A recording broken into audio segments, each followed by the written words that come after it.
Baik, Assalamualaikum warahmatullahi wabarakatuh.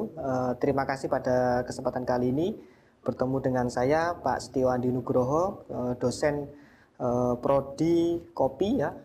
Pada kesempatan kali ini saya tetap mengingatkan pada semuanya untuk tetap menjaga kesehatan ya, memenuhi aturan-aturan atau protokol yang diterapkan oleh pemerintah seperti halnya memakai masker, kemudian cuci tangan, jika tidak ada kepentingan sebaiknya di rumah saja. Berbicara kaitannya dengan di rumah,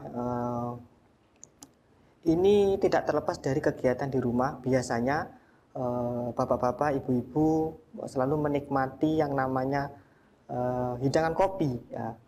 Jadi kopi ini sudah tersaji biasanya dalam kehidupan sehari-hari. Tetapi yang paling tidak diketahui oleh semuanya, tanaman kopi itu belum banyak diketahui. Jadi yang paling banyak diketahui adalah tentang perkopiannya. Di sini saya akan mencoba menjelaskan tentang botani kopi. Khususnya, jadi botani itu nanti akan membahas 3 aspek. Yang pertama ada morfologinya, yaitu morfologi kopi. Kemudian membahas tentang anatomi kopi. Kemudian yang ketiga membahas tentang taksonomi kopi. Di sini saya akan mencoba menjelaskan tentang taksonomi kopi. Baik. Apa itu kopi ya? Jadi sebenarnya kopi itu sudah banyak ditahu khususnya masyarakat Indonesia ya. Hampir semuanya mengkonsumsi kopi ya. Jadi kopi itu bisa dikatakan sejenis minuman yang sudah jadi ya, atau ekstrak dari biji tanaman kopi. Kemudian yang berikutnya, sebenarnya kata kopi itu berasal dari bahasa Arab. Artinya apa ya? Kowah, yang berarti kekuatan. Awalnya dulu ya, kopi ini digunakan sebagai tanaman yang sifatnya adalah digunakan sebagai makanan yang berenergi tinggi. Kemudian kata kowah ini juga mengalami perubahan, kemudian dari bahasa Turki ya, artinya juga sama. Kemudian di Indonesia kata kopi yang kafei menjadi kata kopi di Indonesia. Kita berbicara mengenai kopi ya, sejarahnya kopi itu bagaimana. Jadi dulu awalnya kopi itu digunakan oleh para peternak di negara Ethiopia. Jadi memang asalnya memang di Afrika. Jadi secara tidak sengaja menggunakan hewan ternak itu memakan sebuah tanaman kopi. Ternyata setelah itu si penggembala mencoba untuk berusaha makan kaitannya dengan istilahnya kopi tersebut. Ternyata kopi ini juga bisa bermanfaat bagi yang si pemakan. Waktu itu sudah digunakan sebagai sumber energi. Kemudian yang berikutnya ya, dari Afrika kemudian dikonsumsi sebagai minuman, kemudian oleh suku-suku dicampur dengan berbagai lemak hewan, kemudian juga digunakan sebagai minuman anggur sebagai penambah nutrisi. Ya. Oke, nah ini adalah sejarah singkatnya. Kemudian kopi tersebar luas di belahan dunia. Baik, ini adalah peta distribusi kopi ya. Jadi distrik kopi tanda merah ya. Jadi tanda merah itu berarti menunjukkan bahwa center of origin-nya. Jadi adalah pusat asalnya. Nah, kemudian tanda yang peta yang berwarna hijau ini adalah center of domestikasinya atau pusat persebaran kopi tersebut. Jadi kalau center of origin-nya cuma ada di negara Ethiopia, yaitu di benua Afrika. Kemudian sedangkan center of domestikasinya jadi juga ada di negara Brasil ya. Kita tahu bahwa negara Brasil juga sebagai negara yang berpenghasil kopi nomor 1 di dunia. Kemudian juga dia ada di Amerika, kemudian India, dan yang tidak terlepas ada di negara kita, yaitu dari negara Indonesia. Saya sedikit menjelaskan ya, sebenarnya di kopi ini ya ada istilah center of origin, ada istilah center of domestication ya. Jadi supaya kita tahu bahwa center of origin adalah pusat asal, ada center of domestication adalah sebagai pusat persebaran. Untuk apa kita belajar center of origin? Untuk apa kita belajar center of domestication? Kita bahas satu-satu ya. Jadi tadi saya sempat berbicara mengenai domestikasi, atau kalau domestication itu bahasa Inggrisnya, jadi bahasa Indonesia ada domestikasi, adalah sesuatu ya, baik itu hewan atau tumbuhan, itu yang dalam hal ini adalah didomestikan. Didomestikan itu berarti dilokalkan. Dilokalkan dalam arti memiliki arti ya, yang dulunya liar sekarang dijinakkan, ya, atau istilahnya sama halnya dengan dibudidayakan. Dengan harapan apa ya? Dengan harapan tujuan domestikasi ini adalah mendapatkan suatu hewan atau tanaman, dalam hal ini adalah kopi ya, memberikan apa istilahnya, sifat-sifat yang dirasa menguntungkan bagi manusia khususnya. Nah, jadi contoh misalkan seperti ini. Dulu kalau kita melihat ayam ya, jadi ada ayam itu dulu adalah ayam hutan. Tetapi setelah adanya proses domestikasi ya, sifat-sifat dari ayam yang dulunya liar ternyata setelah domestikasi tidak seliar ayam yang dulu. Nah, contoh lain mungkin yang mungkin bisa dipahami adalah tanaman jagung.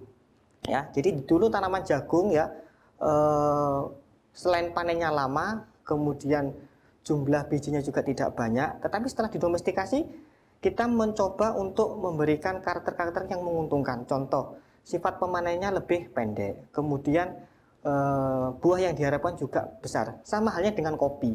Nah, jadi kopi ya, kalau dulu tidak ada kopi yang istilahnya sifatnya sifat unggul.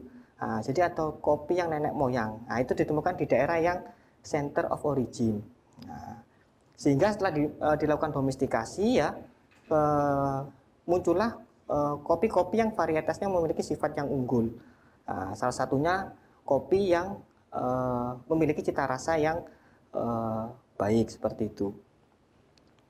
Faktor-faktor yang mempengaruhi domestikasi ya, yang pertama ada seleksi alam. Jadi secara tidak langsung ya, alam apa-apa yang tersedia di alam, salah satunya adalah tanaman kopi.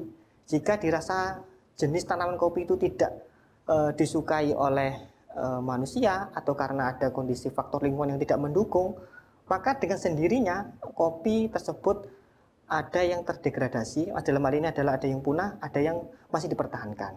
Tetapi jika ada kopi-kopi yang dirasa kuat, bertahan di kondisi lingkungan, maka tidak terseleksi oleh alam. Ya. Jadi seleksi alam itu memiliki pengertian yang kuat dia yang bertahan, yang lemah dia akan terseleksi oleh alam.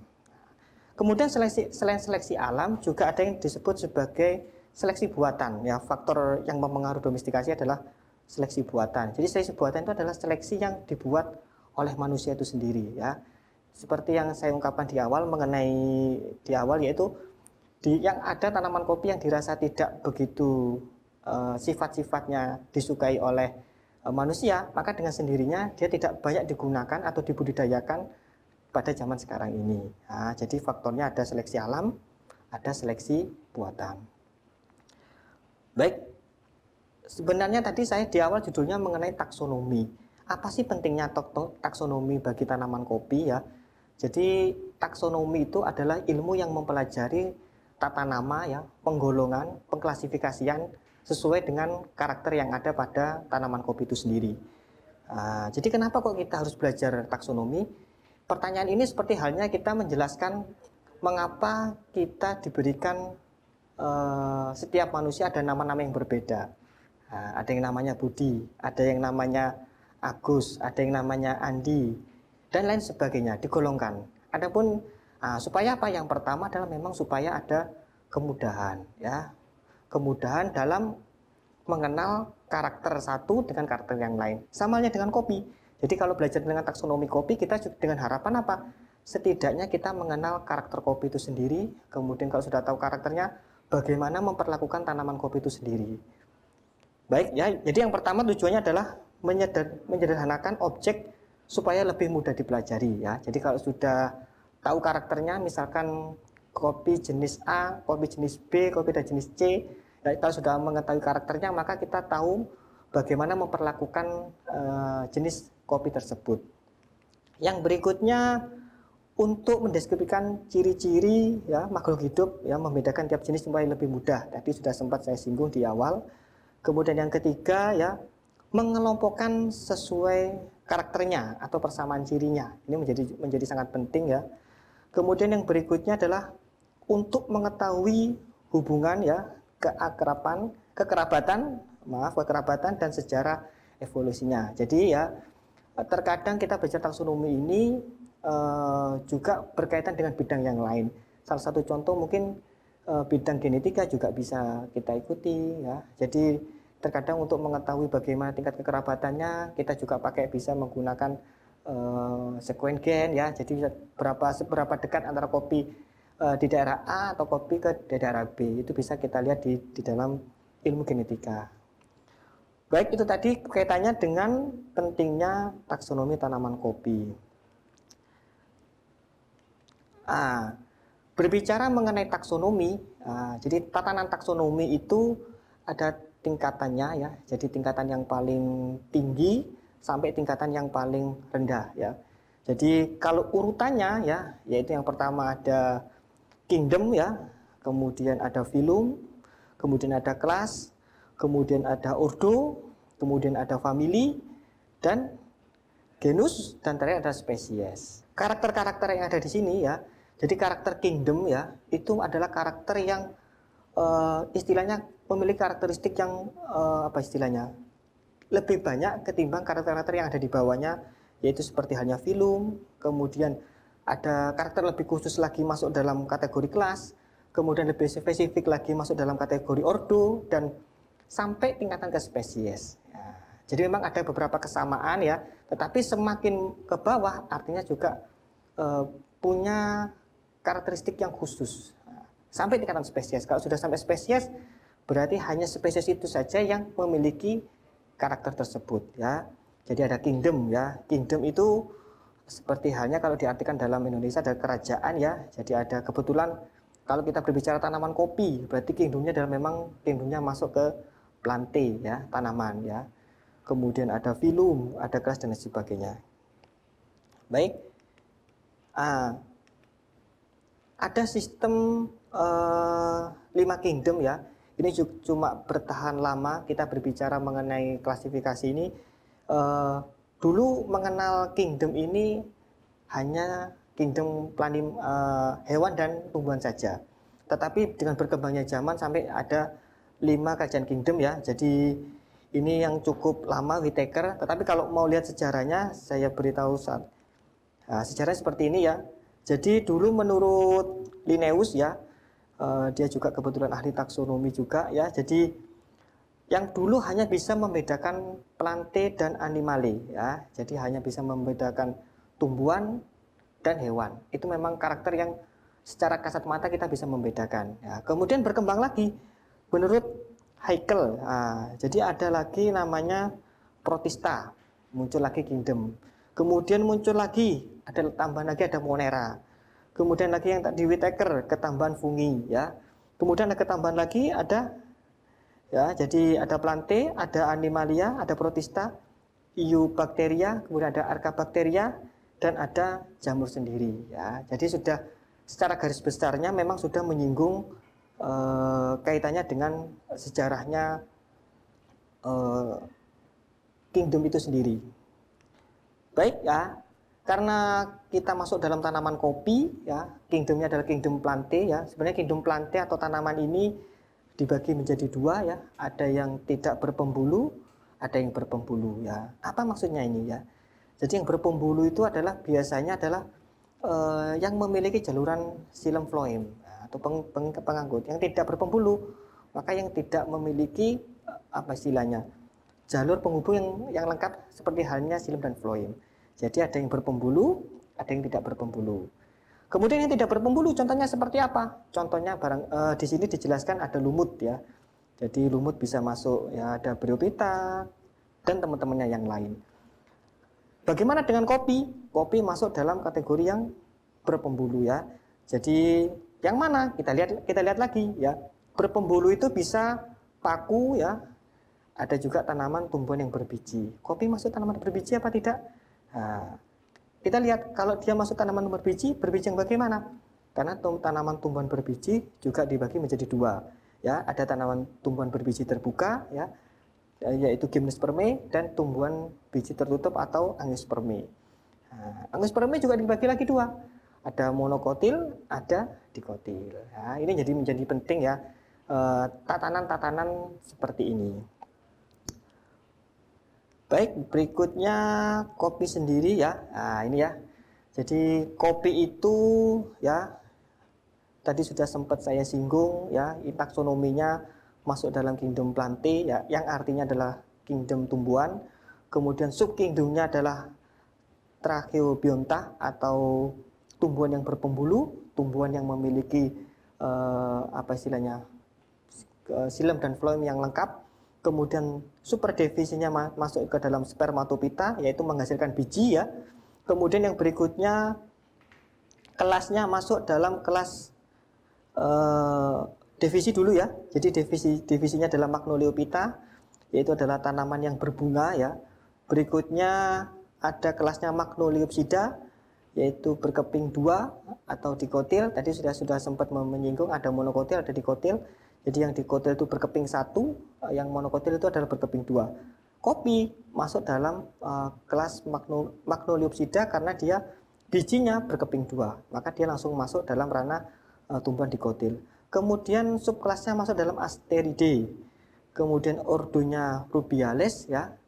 Kemudian familinya masuk Rubiaceae, atau dalam pengertian bahasa yang bisa mudah dipahami adalah suku kopi-kopian. Genusnya masuk Coffea ya. Kemudian spesiesnya bisa Coffea sp, tapi bisa juga sebagai Coffea arabica, Coffea senephora, Coffea liberica, atau Coffea axelsel. Sebenarnya kalau di Indonesia yang paling banyak dijumpai ya jenis kopi memang hanya ada 3 ya, yaitu kopi arabica, kopi robusta, dan kopi liberica. Bagaimana spesifikasinya, kemudian kenapa kopi ini masuk dalam famili Rubiaceae, kemudian kenapa juga masuk dalam karakter Ordiales, nanti kita akan bahas di pertemuan berikutnya. Mungkin sampai sini ya. Nanti untuk penjelasan mengenai bagaimana kopi bisa masuk dalam famili ini, masuk dalam kelas ini, kita akan bahas di dalam pertemuan berikutnya. Terima kasih atas kesempatannya. Assalamualaikum warahmatullahi wabarakatuh.